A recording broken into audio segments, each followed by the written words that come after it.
Bonjour, bonsoir à vous tous qui nous suivez de partout dans le monde. C'est Ma vie, ma santé chez vous. Merci de nous recevoir.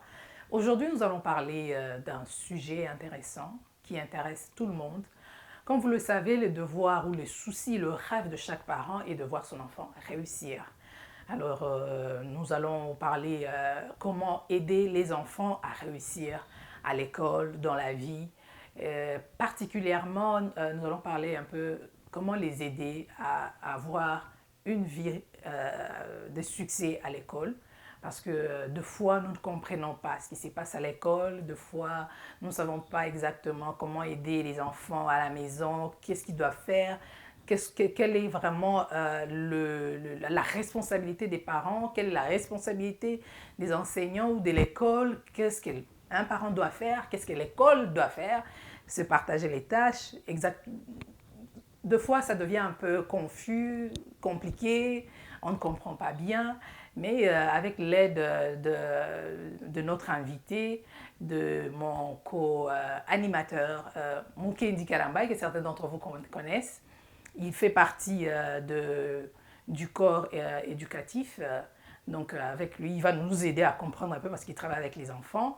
Et puis en plus de ça, il représente la maison Next Step Group Media. Et là, vous voyez, il fait des vidéos, il fait beaucoup de choses là-dedans, donc vous comprenez déjà le mot média. Alors, bonjour Mukendi. Bonjour Madame Dali. Comment ça va? Ça va très bien et vous? Ça va bien, merci. Et, ça fait vraiment longtemps. Hein? La dernière fois qu'on a travaillé ensemble, c'était quand? Je pense qu'on a co-animé une émission politique des élections congolaises Des d'ici, présidents, des yeah. présidents, ouais, Des exactement. présidents de la Ouais. communauté Ouais, congolaise. communauté congolaise, ouais. Ça fait longtemps. Hein? Ouais, je sais, Ça, ça fait longtemps, quoi, ouais. 5 ans, 6 ans? Oui, ça fait vraiment longtemps, je pense que oui. Je peux même plus me rappeler, mais je pense à peu près 5 ans, 5 ans à peu près, ouais. Mais vous n'êtes pas facile à voir parce que on a changé de programme plusieurs fois. On devait le faire depuis l'année passée et puis Oui, trop mais busy. comme tu le sais, bon là, quand tu parles de l'année passée, là, ça peut peut-être être décembre, ok. Yeah. Mais c'est vrai, effectivement, je suis assez occupé avec mes autres engagements et puis la famille, tout ça. Mais là, voilà, je suis disponible, puis on est là, puis voilà. Ah, heureusement. Ouais. Heureusement, on a trouvé tout ce temps parce que c'est pas facile, surtout ici au Canada. Parce que vous travaillez, vous avez un travail à temps plein et ça vous prend aussi beaucoup de temps, plus Oui, les business qui est à côté. exactement. Comment ça se passe? Comment vous arrivez à manager tout ça? Il y a la maison, la famille et puis... Ben, tout ça, c'est une question de volonté, hein. D'abord, tout ce que je fais, moi, dans ma vie, c'est une question de passion. Et puis, bon, même ce que je fais, mon travail à temps plein, c'est une passion d'abord. Euh, et puis, quand je reviens à la maison, j'ai toujours des passions. Je suis quelqu'un qui est passionné yeah, yeah, yeah. de plein de trucs. Alors, dans la passion, tu trouves un peu de temps. C'est quand tu veux, tu peux. Alors, il faut s'organiser, il faut beaucoup d'organisation. Il faut s'organiser autour de la maison avec les enfants, la famille et ta fameuse passion. Et n'oublie pas, il y a aussi ta femme qui t'attend à la maison. Ah, So. il y a ça. Surtout, il ne faut pas que ça fâche, hein? Oh non, oh non, oh non, oh non. Il faut être organisé. Et, donc, on vit ici au Canada. Tout le monde est busy. Et puis, surtout quand on commence une vie de famille, Oui. ça devient encore un peu plus compliqué. Oui. Courir à gauche pour aller au travail et puis revenir le soir, s'occuper des enfants, faire leurs devoirs. Comment, vous qui travaillez avec les enfants, comment vous arrivez à voir que cet enfant n'est pas bien suivi à la maison? Quels sont les éléments qui sont vraiment que vous arrivez à voir que non, voilà. Souvent, c'est facile à détecter, hein. Donc, tu vas voir, par exemple, il y a aussi, il faut dire que dans le milieu dans lequel nous travaillons, c'est chaque jour au quotidien qu'on est en contact avec les enfants et tu peux voir l'évolution un peu de l'enfant. Par exemple, s'il y en a un qui dégringole, ça veut dire que tu faisais peut-être ses devoirs et puis à un certain moment, tu constates que l'enfant ne fait plus de devoirs. Ou encore, autre chose, ça serait un enfant qui était tout à fait normal, qui était bien, puis tu constates que le caractère de l'enfant commence à changer. Ça peut être des signes qui sont vus, ça peut être aussi des signes qui ne sont pas du tout vus. Quand j'ai dit vus, par exemple, tu vas voir, l'enfant peut commencer à pleurer. des comportements que tu n'as pas l'habitude de voir. C'est un peu comme à la maison, quand tu as ton enfant, tu le sais quand il est malade, quand il est au point et quand il n'est pas. Donc c'est à peu près comme ça qu'on arrive à détecter. Puis ben, évidemment, il y a aussi en papier comme ça les résultats à la fin que l'enfant pourrait produire quelque chose comme ça. Donc, faire les devoirs à la maison, ça aide beaucoup les enfants, n'est-ce pas? Évidemment, oui, faire les devoirs à la maison, ça aide. C'est-à-dire que ça aide dans la mesure où, moi je dirais, l'enfant est assisté. Vous savez, dans la société, on s'est toujours plaint, nous parents, certains parents, et là je lancerai peut-être un appel où je ciblerai une certaine catégorie des gens que je fréquente souvent, qui sont mes confrères africains et peut-être même plus congolais, je dirais. Il y a une certaine négligence dans le suivi des enfants. Et moi, je pense que l'école n'est pas nécessairement, ne peut pas tout faire. Hein. Il faut que les parents eux-mêmes prennent aussi cette responsabilité-là. Okay? Faire les suivis des enfants, comment ça se passe à l'école. Il ne suffit pas juste de poser la question, ah, tu as été à l'école, ça a bien été, et puis bam, bam, bam, ok, d'accord, tu le mets à la télé après. Non. Mais quand vous parlez de suivi, qu'est-ce que vous voulez exactement que les parents puissent arriver à contrôler les cartables, à toujours appeler à l'école, parler à l'enseignant chaque jour, c'est comment? Non, en fait, tu n'as pas besoin d'appeler chaque jour. D'abord, si par exemple tu es dans une bonne école, donc quand je dis bonne école, c'est-à-dire que la direction aurait mis certaines choses en place. Il faudra d'abord qu'en tant que parent, que tu puisses te renseigner c'est quoi que l'école fait pour encadrer ton enfant. Tu ne peux pas juste venir déposer l'enfant devant la porte et c'est fini. Tu vois? Donc, il faut savoir quelle est la politique de l'école et aussi, il faut au moins avoir un premier contact avec peut-être la première personne qui est souvent avec ton enfant, qui est son éducateur ou son enseignant. Donc, parler avec cette personne, lui demander qu'est-ce qu'elle va faire. Il y a souvent, dans les milieux scolaires, il y a des rencontres entre parents et enseignants, par exemple. Ces journées-là sont cruciales, moi, je trouve, parce que ces gens-là, les professionnels, vous informent de ce qu'ils vont faire. Alors, ils ont un certain code professionnel qui leur demande de travailler d'une certaine façon. Alors, toi, en tant que parent, il faut savoir qu'est-ce que vous allez faire, par exemple, tout au long de l'année, ou encore ce trimestre, qu'est-ce que vous allez faire. Et même savoir qu'est-ce que vous allez faire pendant ce mois ici. Et l'enseignant, généralement, ce sont des gens qui sont très ouverts, qui vont vous dire, bon, voilà, ce mois, nous prévoyons ceci. Et à partir de là, moi, je pense qu'en tant que parent, tu peux faire le suivi. Même si tu n'as pas étudié ou tu n'as pas la même capacité de pouvoir expliquer, mais tu peux quand même faire certains suivis. C'est-à-dire que tu peux te renseigner chez d'autres personnes, chez d'autres amis dans la communauté, ou même voir cette personne qui encadre ton enfant et peut-être lui dire, est-ce que tu as des ressources pour moi? Est-ce que tu peux m'aider à pouvoir aider à encadrer cet enfant? Parce que, veux pas, à l'école, on est là pour un certain temps. Ça dépend de quelle année l'enfant est au secondaire ou au primaire. Mais c'est juste pour un certain temps, sauf que le restant du temps, l'enfant passe et est à la maison. Donc, il faut savoir continuer un peu si jamais l'enfant a des difficultés. Et peut-être mettre aussi l'enfant dans l'habitude de pouvoir travailler quand il est à la maison, même si c'est une affaire de 15 à 20 minutes. Ouais. Et moi, je conseille aux gens, si par exemple on leur dit ben, mon enfant n'a pas de devoir, parce que oui, effectivement, il y a des enseignants qui disent qu'ils ne donnent pas de devoir. Oui, c'est normal. Mais sauf que... Mais j'ai jamais compris ça, parce que moi, je pense que les devoirs sont importants. Ça, c'est mon opinion. Oui. C'est important. Malgré que ce n'est pas coté, c'est pas coté, j'ai compris, parce que bon, on est des immigrants et c'est un nouveau système que nous avons rencontré ici. Donc, il faudra se réadapter. Et j'ai compris que les devoirs ne sont pas cotés et c'est juste pour aider l'enfant à garder, à retenir ou à revoir ce qu'ils ont appris en classe. Effectivement, Donc,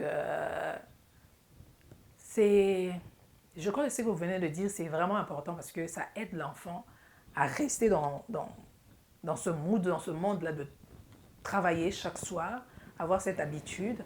Oui, mais je veux un peu insister sur un fait, c'est que les devoirs ne devraient pas être genre des éléments. Vous savez, dans la plupart, je vois souvent des amis qui disent, bon, mais je veux des devoirs pour mon enfant. Mais il ne faut pas que des devoirs soient comme un élément de babysitter. C'est-à-dire que, ah, toi, tu t'assois là-bas, tu fais tes devoirs pendant que moi, je fais mes autres choses. Tu vois? Ça, ce n'est plus un devoir. L'enfant n'est pas vraiment en train d'apprendre, mais toi, c'est comme si tu l'as un peu puni à faire des choses. Et puis, Mais comment ça doit se passer alors? ben justement, c'est-à-dire que moi, je dis, si l'enfant n'a pas réussi de devoir au niveau de l'école, il y a une chose qui est continue, c'est par exemple la lecture. Ok. L'enfant a besoin de lecture si, peu importe la langue dans laquelle tu étudies, tu as besoin de la lecture. La lecture est un élément très important. Il faut que tu arrives à lire. Quand tu lis, quand tu sais comment lire, donc ça veut dire que tu assimiles bien les choses qu'on est tenté de t'enseigner, tu peux comprendre et tu peux même par après aller chercher des informations tout seul. Tu vas prendre du vocabulaire avec ça et ça dépend toujours des difficultés. C'est pour ça que quand tu communiques avec, par exemple, l'enseignant peut te dire cibler il peut cibler les difficultés de ton enfant. Parce que si tu dis devoir pour devoir, tu t'attends. Si l'enseignant ou l'encadreur de ton enfant te balance, te donne toujours plein de choses, alors il t'a lancé beaucoup de choses, mais est-ce qu'il cible les besoins de ton enfant? Oui, ça c'est important. C'est pour ça que je dis que c'est important d'avoir une communication de temps en temps avec l'enseignant. Comme ça, lui va te dire, bon, ton enfant, voici ses difficultés. Alors, soit toi-même, tu vas chercher des ressources, soit tu lui demandes comment est-ce que je peux faire pour avoir certaines de ces ressources-là, et tu vas l'appuyer. Si ce n'est pas un niveau très élevé par rapport à tes connaissances à toi, tu vas l'appuyer et tu vas faire un suivi. Et tu vas voir peut-être un progrès. Vous savez, donc c'est un peu dans ce sens-là. Faire un suivi à la maison, mais qu'est-ce que vous pensez des parents qui travaillent alors le soir? Oui. Les enfants rentrent de l'école, Oui. ils sont à la maison, les parents ne sont pas là. Et lorsque les parents viennent, c'est à peu près l'heure où les enfants vont dormir. Oui. Dans ce cas, ce genre de parent qui a un shift qui ne correspond pas non plus à l'heure de devoir des enfants ou de rester avec les enfants, travailler ou bavarder. Comment ce parent peut faire pour aider son enfant alors qu'il est obligé d'aller au travail? Maman Dali, vous venez de dire, en fait, on dit souvent que les enfants, c'est une bénédiction, mais c'est aussi une responsabilité, vous savez. Bien sûr. Et je compatis avec tous les gens qui doivent aller chercher de l'argent pour leurs enfants, mais sauf que tu pourras aller chercher tes milliers d'argent, des millions d'argent, mais si l'avenir de ton enfant est en péril, en ce moment-là, ça devient un problème. Il faut réévaluer tes priorités en tant que parent aussi. Si tu sais que ton enfant a besoin de toi, alors il faut réévaluer tes priorités. C'est-à-dire que voir si tu peux prendre un emploi ailleurs pour que tu puisses aider ton enfant. Tout ça, nous sommes tous parents et on se trouve des fois face aux décisions à prendre.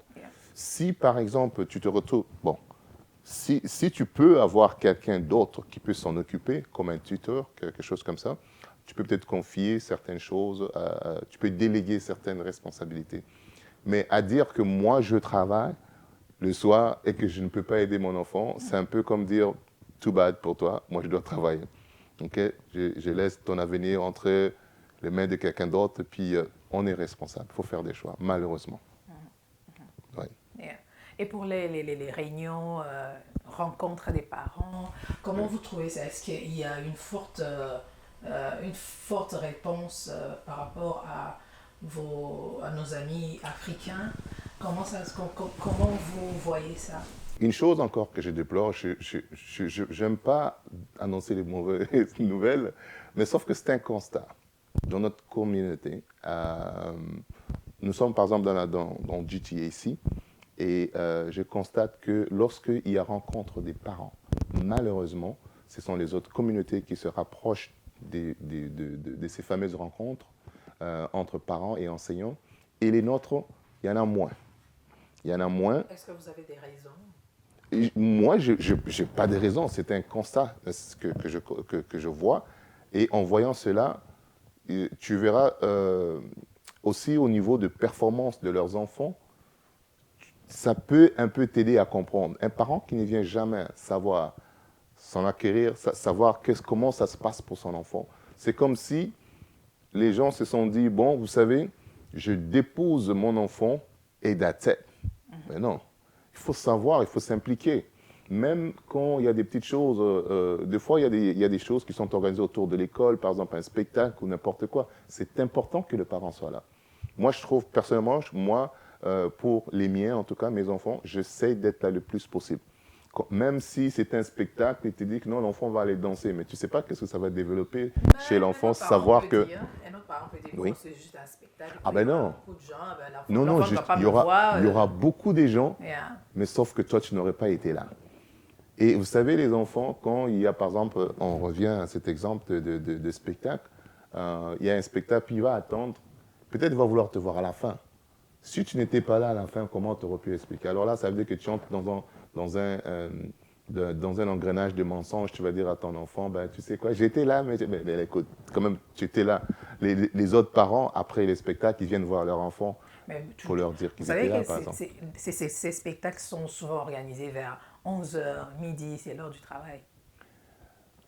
Est-ce que tu n'as jamais pris, par exemple, une journée de congé? Est-ce que tout le monde qui travaille, ils ont toujours travaillé 24 sur 24? Si, par exemple, il y a 4 spectacles, tu peux t'organiser pour au moins assister à un spectacle. Moi, je pense que ça ferait du bien pour ton enfant et c'est leur valoriser. Ils savent qu'ils sont aimés quelque part. Ils savent que les enfants qui grandissent dans ce pays sont un peu différents de ceux-là que nous avons connus chez nous ou que tu viennes ou que tu viennes pas au spectacle. Je m'en fous. Mais nos enfants ici, ils grandissent un peu différemment. Ils veulent être cajolés, ils veulent être réconfortés. Je pense qu'on peut leur donner cela quand même, avec un peu d'effort. Bon, il y a des gens qui vont dire, oui, oui, oui, monsieur, ben, toi tu penses que tout le monde est temps. Oui, mais sauf que si tu dis ça, et que si jamais, quelque part dans l'avenir, ton enfant n'atteint pas certains objectifs, je pense que tu auras du mal maintenant à t'expliquer toi-même pourquoi est-ce que tu n'étais pas là pour eux. Oui. Okay. Donc, c'est vraiment important pour les enfants. C'est vraiment important pour les enfants, mais aussi pour toi-même en tant que parent. Mais aussi, moi je dirais, quand tu es parent et que tu viens, tu assistes à une rencontre avec ton enseignant, tu en apprends quand même beaucoup. Tu apprends beaucoup. Toutes les conversations avec les individus, c'est mieux quand tu es un à un avec la personne que d'écrire un message ou quoi que ce soit. Ces journées-là sont faites, elles sont faites à l'avance, elles sont dites à l'avance. Moi, je pense que c'est vraiment important que les parents viennent assister. Mais aussi, il y a une autre chose que j'aimerais dire, c'est que l'Ontario, par exemple, a des livres, des guides pour tous les niveaux d'enseignement qu'on appelle curriculum. Okay? L'Ontario en a un. Et à l'intérieur de ces documents-là, ça vous dit toutes les matières que les enfants vont apprendre. Et c'est important aussi que je lance un appel aux parents, les samedis soirs, les journées où vous avez un peu de temps, où cherchez-vous du temps pour pouvoir aller lire ces différents matériaux. Comme ça, vous allez savoir qu'est-ce que votre enfant... Où est-ce qu'on peut avoir ces livres? C'est vraiment en ligne. Tu vas au ministère de l'Éducation, c'est vraiment en ligne. Tape curriculum de l'Ontario, Google, ça va te donner ça. Okay. Alors, c'est ça, ce sont des éléments, il y en a pour toutes les classes, de jardin maternel jusqu'en 12e année. Donc, ça, c'est un élément qui peut te dire, par exemple, en sciences, voici ce que les élèves doivent apprendre. En mathématiques, voici ce que vous devez apprendre. Alors, toi, parce que tu t'es éduqué, tu pourrais peut-être poser la question à l'enseignant, mais est-ce que, par exemple, en mathématiques, est-ce que en 4e ou encore 5e, où mon enfant est peut-être en 6e, est-ce que vous avez vu tel et autre élément? Alors, l'enseignant va te parler et puis il va t'expliquer. Au moins, tu seras apaisé, tu seras que non, l'enfant a vu ça. Parce que c'est quelque chose que l'enfant doit voir tout au long de l'année. Les enseignants, ils vont étaler ça selon leur programmation. À quel moment est-ce que l'enfant va l'avoir? C'est important. Yeah. Et comment alors dealer avec les enfants, par exemple, à la maison? Oui. Bon, en tant que chaque parent aimerait que son enfant puisse être excellent. Et puis, bon, premier de la classe, hein? On aimerait, oui, tous les parents ont été premiers de la classe. Et puis, on aimerait que les enfants soient aussi premiers de la classe. Oui. Donc, l'enfant rentre à la maison, il a par exemple un C-, et un autre jour, il vient, il revient avec un A+.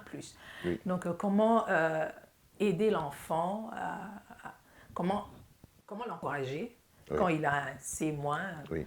Et comment le féliciter quand il a un A+. Bon, d'abord, je dis que D'abord, il ne faut jamais blâmer l'enfant qui a un C- ou un E ou peu importe, un résultat négatif. Il faut toujours être un parent qui dit, bon, voici ce que tu as fait, qu'est-ce que nous pouvons faire de plus? Je veux que tu atteignes ton plein potentiel. Parce que chacun de nous a son plein potentiel et chacun de nous évolue à son propre rythme. Alors c'est important que l'enfant soit en confiance, que ses parents à lui croient en ses capacités. Tu as eu CME, ok. Alors on va essayer de travailler plus, tu vois. Et puis il faut être réaliste. Tu dis, bon, moi, pour les prochains jours, les prochaines semaines, ou pour le prochain travail, voici le résultat que je m'attends. Alors, il faut aller dans des résultats, dans des projections réalistes. Il ne faut pas lui dire qu'il vient de C et puis tu lui dis va à D, ou je veux dire, va à A. Si peut-être dans ses capacités, il ne peut pas le faire. Mais tu lui dis, écoute, si tu as au moins B, cette fois-ci, voici ce que je vais faire pour toi. Alors, tu lui donnes un petit comment dire, en anglais on dit incentive, quelque chose pour l'encourager, pour lui dire, en tout cas, voici, si tu fais ça, voici ce que je vais te donner. Tu auras une récompense. Tu auras une récompense. Mais sauf que tu ne peux pas juste dire ça et puis toi attendre que l'enfant fasse des miracles. Non. Parce que les enfants évoluent différemment. Si tu lui donnes, tu lui dis, écoute, je te donne ça parce que je veux que tu obtiennes un meilleur résultat, alors tu commences à faire ton suivi, ton fameux suivi. Tu vas voir l'enseignant, qu'est-ce qui n'a pas marché. L'enfant, parce qu'à chaque évaluation, n'importe quoi, on te remet ses résultats, ils vont écrire. Ouais. Puis, tu vas dire à l'enseignant, mais qu'est-ce qui n'a pas marché? Et tu pourrais communiquer avec l'enseignant. L'enseignant va te dire effectivement ce qui n'a pas marché et qu'est-ce que l'enfant peut faire pour améliorer. Alors là, toi, tu te bases sur les recommandations de ce qu'on t'a dit pour améliorer. Si tu as plus de connaissances, toi-même, tu peux en donner pour cette matière et peut-être que tu vas voir les résultats qui vont peut-être évoluer. Ça c'est vraiment important parce que il y a certains qui ont grandi dans un milieu où ben, si tu n'amènes pas de bons résultats, on te chicote. Hein? Maintenant, il faudra s'ajuster parce qu'on vit dans un autre contexte et puis, bon, vous savez, il faut connaître tout ça. Il y a beaucoup de parents qui perdent leurs enfants parce qu'ils n'ont pas changé encore de mentalité. C'est-à-dire que quand tu vis dans des cieux tels que le Canada, tu peux être Rambo, tu peux être, je ne sais pas quel nom on t'avait donné au pays, mais quand tu reviens ici, il faut être l'agneau. Okay? L'agneau qui est quand même autoritaire, mais quand même, qui comprend comment ça se passe ici. Tu ne peux pas commencer à faire des menaces. D'abord, les menaces, des fois, ça ne marche pas. Okay? Tu sors là, les menaces, c'est un couteau. Toi, si tu ne viens pas avec des résultats, pareil. Non, ça ne marche pas. Je pense que les enfants, à mon avis, il faut arriver à leur niveau de raisonnement, entrer dans leur tête, leur faire comprendre avec leur langage que tu peux le faire. Une fois que l'enfant a confiance en soi, une fois que tu as mis cette confiance en soi, ça peut déclencher un élément positif que de le terroriser. Menacer. Et si tu le terrorises, il risque de figer et de ne pas savoir quoi faire. En ce moment-là, tu vas juste être en train de crier, puis ben, rien ne va se produire. Mais comment ça marchait en Afrique? En Afrique, moi je vous dis, en Afrique, c'était du genre, tu savais déjà que quand tu étais le Kiamoucho ou le dernier, de te tenir très loin. Et tu cherchais déjà les stratégies, quelles sont les paroles que tu vas venir dire à ton père, ok, ou à ta mère. Alors c'était un peu plus... c'était un peu, genre, non, c'était un peu dur. L'Afrique, elle nous a rendus fortes, mais en même temps, c'était parce que c'est dans le contexte là-bas. Mais nos enfants, il faut dire qu'ils ne grandissent pas dans le contexte africain. Le support est différent ici qu'il ne l'était là-bas. Moi, je vois que mes enfants, en tout cas, je ne pourrais pas faire la même chose que moi, ce que j'ai fait quand j'étais petit. En tout cas, c'est ça. Au niveau de tout. Il faut que je change. Il faut que je revise ma façon de penser, ma façon de leur parler même. C'est ça. Alors, on va bientôt finir parce qu'on ne va pas rester là pour l'éternité, mais bien que c'est un sujet vraiment vaste. Ah oui, les c'est un grand sujet. La psychologie des enfants, la mentalité des parents et tout. C'est vraiment un sujet vaste. Moi, je crois que Il nous reste juste quelques minutes là. Pas de Alors, problème. qu'est-ce que vous pouvez donner comme conseil aux parents immigrants? Les parents immigrants, d'abord, si je constate très bien, vous savez, bon, moi je parle de GTA. Dans la plupart des écoles, tu vas voir qu'il y a beaucoup d'immigrants. Ils font, en tout cas, et je pense qu'ils constituent une grande part, juste parlant d'immigrants. Leurs enfants sont beaucoup dans la plupart des écoles. Ils veulent, les parents ont une envie que leurs enfants viennent à l'école. Mais il ne suffit pas juste d'envoyer un enfant à l'école. Moi, je répète encore, quand tu envoies un enfant à l'école, va un peu t'imprégner de la réalité de l'école. Les enseignants, ils sont là, mais sauf qu'à un certain moment, ils sont aussi limités. Il y a un certain nombre de temps, et n'oublie pas, c'est qu'ils ont, ils ont 20, 25, 26, 27 élèves à gérer. Et parmi ces enfants-là qu'ils ont à gérer, il y a aussi des enfants qui ont d'autres comportements où ça devient très difficile pour eux, en tant qu'enseignants, de pouvoir gérer tout le monde comme il faut. Donc, ça veut dire que si l'enseignant se retrouve en une année où il y a peut-être 3 cas de gestion qui lui prennent comme une équivalence de 25 élèves, donc dis-toi un peu, ton enfant aura combien de temps que l'enseignant pourrait lui consacrer un à un comme ça. L'enseignant, c'est sûr, certains, je connais beaucoup de gens qui font de leur mieux. Okay? Ils donnent vraiment ils donnent vraiment tout ce qu'ils ont, en fait, à ces enfants-là. Mais sauf que, il ne faut pas oublier que c'est toi, le parent, qui doit prendre la suite. C'est toi, le parent, tu dois t'assurer que ce que ton enfant a reçu, ça vient du curriculum. Et que les choses du curriculum, c'est-à-dire le curriculum, c'est les choses qu'il étudie par rapport à son niveau. Est-ce que l'enfant l'a acquis? C'est à toi de t'assurer de ça. Et s'il ne l'a pas acquis, alors va voir l'institution qui est l'école et voir comment est-ce qu'on peut aider ton enfant. OK. Merci beaucoup. Merci à Et toi. si vous avez des questions, nos amis, n'hésitez pas de nous écrire, de nous envoyer vos questions. Écrivez, si vous avez des commentaires à faire, écrivez sur le bas de la page. Et nous allons nous séparer très bientôt, n'est-ce pas, Moukete? Merci beaucoup d'avoir invité. Et je suis encore ouvert à toute invitation et puis toute collaboration que vous pourrez m'offrir. Pas de problème. On se revoit alors next time. D'accord. Merci beaucoup. Merci. Et à très bientôt. Merci. Au revoir.